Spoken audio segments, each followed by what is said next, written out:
अस्सलाम वालेकुम। दुनिया न्यूज़ व्लॉग में खुश आमदेद। मैं हूं अंजुम फ़ारूक।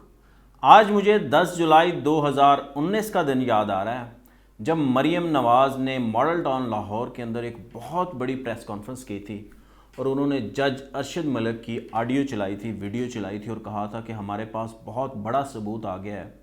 जज अरशद मलिक ने कन्फेस किया है कि अल अज़ीज़िया केस के अंदर वो सज़ा नवाज़ शरीफ साहब को नहीं देना चाहते थे, उनकी सज़ा बनती नहीं थी मेरिट के ऊपर, मगर कुछ लोगों ने ज़बरदस्ती उनसे ये सज़ा दिलवाई है। और कुछ लोगों से मुराद उनकी ज़ाहिर है एजेंसियां थी उस वक़्त की जो फैज़ हमीद साहब के अंडर काम कर रही थी।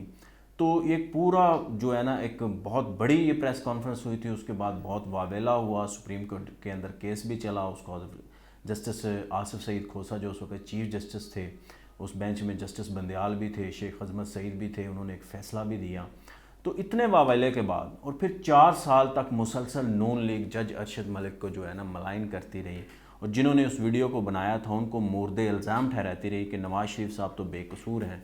अब ये वीडियो देख लें, ये ऑडियो देख लें, वो कह रहे हैं कि उनसे जो है ना गलत तौर के ऊपर जो है ना ये सज़ा दिलवाई गई है। वो फिर रायविंड भी मुबैना तौर पे गए, वो जद्दा के अंदर शायद नवाज़ शरीफ साहब को भी मिले और तरह तरह की कहानियाँ बताई गई। बताया गया कि उन्होंने पाँव पढ़ के नवाज़ शरीफ साहब से माफ़ी मांगी और कुछ दूसरी तरफ से भी ख़बरें आई कि उनको ऑफ़र की गई, उनको पैसे देने की ऑफ़र की गई और तरह तरह की गई ताकि वो मुल्क छोड़ दें और वीडियो बना दें। तो ये एक इल्ज़ामात का एक रैला था जो उस वक़्त चला, दोनों तरफ से चला, मगर जो है ना ये धूल उड़ती रही। आज इस धूल के ऊपर पानी जो है ना, जो नवाज़ शरीफ साहब के वकील थे अमजद परवेज़ साहब, उन्होंने डाल दिया। अदालत ने कहा, जो जस्टिस गुल हसन साहब थे उन्होंने कहा कि अगर अब आपका इख्तियार है कि आप जज अरशद मलिक का मामला उठाना चाहते हैं कि नहीं, दरख्वास्त तो मौजूद है। हम यहाँ स्क्रीन लगा देते हैं और वीडियो चला देते हैं, लेकिन ये बात याद रखें कि ये दो धारी तलवार भी साबित होगी। जिसके ऊपर जो अमजद परवेज़ हैं नवाज़ शरीफ साहब के वकील, उन्होंने कहा कि जज अरशद मलिक का इंतकाल कर चुके हैं, इसलिए वीडियो से मुतल्लिक़ दरख्वास्त की पैरवी नहीं करेंगे। इसके ऊपर अब सोशल मीडिया के ऊपर और पीटीआई के जो हलके हैं और जो बाकी लोग हैं वो कह रहे हैं जी अरशद मलिक की वीडियो जो है ना फ़ेक थी, इसका मतलब है। और दीगर लोग ये भी एतराज़ कर रहे हैं कि वो नवाज़ शरीफ साहब को सज़ा ठीक सुनाई गई थी, ये मरीम नवाज़ ने प्रोपोगंडा किया था और तरह तरह की बातें। और ये बात सवालात उठते भी हैं और ये भी है कि ये वीडियो जो है ना झूठी थी, जाली थी। और सवाल सबसे बड़ा ये है कि नून लीग जो है ना इस वीडियो से पीछे क्यों हट गई है। तो मेरी जो ज़ाती इन्फॉर्मेशन है मैंने इकट्ठी की है, जो मुझे मालूम हुआ है कि ये वीडियो बिल्कुल ठीक थी। इसको अदालत के अंदर ज़ाहिर है प्रोड्यूस भी किया जाना था, मगर नवाज़ शरीफ साहब के वकला ने नवाज़ शरीफ साहब के सामने 2 ऑप्शन रखे। उन्होंने पहला ऑप्शन ये दिया कि आप ये साबित करना चाहते हैं कि ये सज़ा जो है ये वीडियो के चक्कर में पड़ना चाहते हैं, ये जो वीडियो है जो ये असली है और जो सज़ा है वो उस वक़्त की इस्टेब्लिशमेंट ने, एजेंसियों ने ज़बरदस्ती दिलवाई थी उनसे, और आप इसकी तहकीकात पहले करवाना चाहते हैं। और या फिर आप इलेक्शन लड़ना चाहते हैं। अगर आप इलेक्शन लड़ना चाहते हैं तो फिर आपको बरीयत की तरफ जाना है। दूसरा ऑप्शन आपका ये है कि आप बरीयत की तरफ जाएँ। नवाज़ शरीफ साहब ने उनको कहा कि मुझे बरीयत की तरफ जाना है, मुझे अगला इलेक्शन लड़ना है, मुझे इस चक्कर में नहीं पड़ना कि ये वीडियो जाली थी असली थी। तो फिर उनके वकला ने मशवरा दिया कि हम इस दरख्वास्त को वापस ले लेते हैं। उसकी 2 वजह रहता है। एक तो ये था कि अगर ये वीडियो असली साबित हो जाती और ये तमाम जो सुप्रीम कोर्ट का फ़ैसला था 21 पॉइंट थे, इसके मेयार के ऊपर पूरा उतरे तो फिर वीडियो को एज एविडेंस माना जा सकता है, अदरवाइज़ नहीं माना जा सकता। तो वो बड़े मुश्किल एविडेंस थे। उसके ऊपर मैं आपसे आता हूँ। अगर उन्होंने कहा कि अगर आप उसके ऊपर ये सही साबित हो जाती कि ये वीडियो ठीक थी तो फिर क्या होना था, इस्लामाबाद हाई कोर्ट ने इस केस को रिमांड बैक कर देना था और ये दोबारा एहतसाब अदालत के पास जाता। एहतसाब अदालत में अगर पास जाता तो नवाज़ शरीफ का जो सज़ा याफ्ता का स्टेटस है वो ख़त्म हो जाता, या जज साहब ने भी कहा है, और वो मुलज़म के स्टेटस के ऊपर आ जाते। मगर फिर वो ज़ाहिर है एहतसाब अदालत के अंदर दोबारा पेशियाँ होती, दोबारा ख़बरें लगती, दोबारा लाला लाला होती, दोबारा एविडेंस पेश किए जाते और सारी चीज़ें होती। फिर वहाँ पर जो भी मामला 4-6 महीने लग जाते, साल लग जाता। तो उससे ये होता कि नवाज़ शरीफ साहब के एक हर्डल आनी थी और तलवार लटकी रहनी थी। दूसरा ये था कि वो मेरिट के ऊपर जाएं। और एक और भी इशू था इसके अंदर, अगर ये वीडियो जाली निकल आई तो फिर क्या होगा, क्योंकि सुप्रीम कोर्ट का फ़ैसला है और उन्होंने 21 पॉइंट दिए हुए, रिक्वायरमेंट है उसकी कि अगर आप कोई वीडियो को एज एविडेंस पेश करते हैं तो उसके 21 रिक्वायरमेंट उन्होंने दिए हैं। चीदा चीदा जो इम्पॉर्टेंट है वो मैं आपको पढ़ के बता देता हूँ।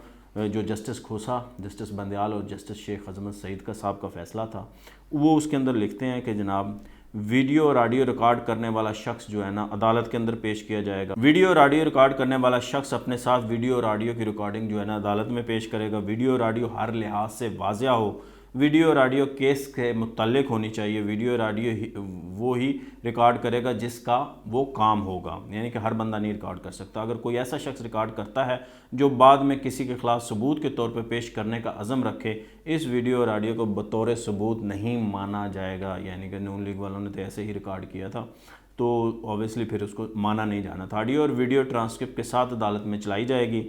کس دن کس وقت یہ ویڈیو ریکارڈ کی گئی یہ بھی عدالت کو بتانا ہوگا، اور یہ جو ویڈیو اور آڈیو ہوگی یہ فرانزک شدہ ہونی چاہیے اور اس کی فرانزک کی رپورٹ اس کے ساتھ اٹیچ ہو۔ اور ایک اور اہم نقطہ تھا، قانون شہادت آرڈر جو ہے نا 1984 کا، اس کا آرٹیکل ہے 164 کے تحت عدالت کا ثوابدید اختیار ہے کہ وہ آڈیو اور ویڈیو کو بطور ثبوت مانتی ہے کہ نہیں۔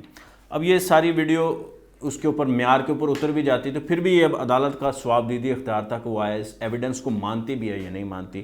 تو اس سے بچنے کے لیے کہ یہ فیک ہی نہ نکل آئے، یا اس پہ اگر ہو بھی جاتا تو ظاہر ایک لمبا پروسیس چلا جانا تھا، پھر آگے الیکشن ہے، الیکشن میں لڑنے میں ان کو دقت آتی، تو اس سے سارے سے بچنے کے لیے انہوں نے کہا ہے کہ اس کے اوپر ہمیں بریت کے اوپر جانا چاہیے، میرٹ کے اوپر جانا چاہیے۔ اسی لیے امجد پرویز صاحب نے یہ درخواست واپس لے لی ہے۔ یہ ویڈیو اصل میں اوریجنل ہے، ویڈیو اوریجنل ہے۔ یہ جو ہمارے ذرائع ہیں واقفان حال ہے وہ اس بات کی کنفرم کرتے ہیں کہ اس کے اندر مسئلہ نہیں تھا، یہ ان کے وکلاء نے ہی ان کو ایک جو ہے نا سجیشن دی تھی کہ آپ اس کو واپس لے لیں۔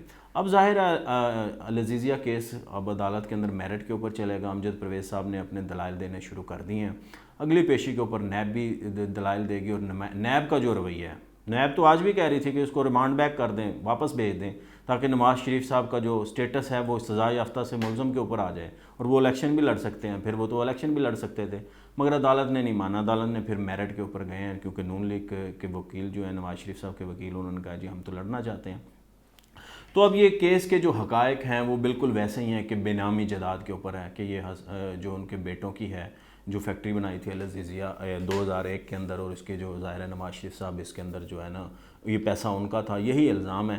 مگر وہ کہتے ہیں کہ جناب اس وقت تو وہ پاور میں نہیں تھے، وہ تو ایگزائل کے اندر تھے۔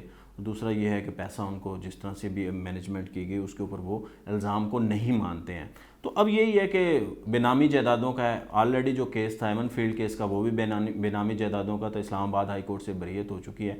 اور اب جس طرح سے صورتحال لڑ رہی ہے اور جو نواز شریف صاحب کا کانفیڈنس ہے، ان کے وکلاء کا کانفیڈنس ہے، مجھے تو ایسے لگ رہا ہے کہ اگلی ایک دو پیشیوں کے اندر یہ معاملہ کنکلوڈ ہو جائے گا۔ اور اگر ایمن فیلڈ کیس کی طرح ضمانت جو ہے نا اس کے اندر نیب نے وہاں پہ جا کے کچھ دلائل ہی نہیں دیے، انہوں نے احتساب عدالت کے جو سزا تھی اس کو ہی ڈیفینڈ نہیں کیا اور اس کو کوئی مزید ثبوت ہی نہ دیا اور انہوں نے بیک آؤٹ کر گئے، تو پھر ظاہرہ یہ شاید اگلے منگل کو ویسے ہی کیس ختم ہو جائے اور نواز شریف صاحب عین ممکن ہے کہ اس کے اندر بری ہو جائیں۔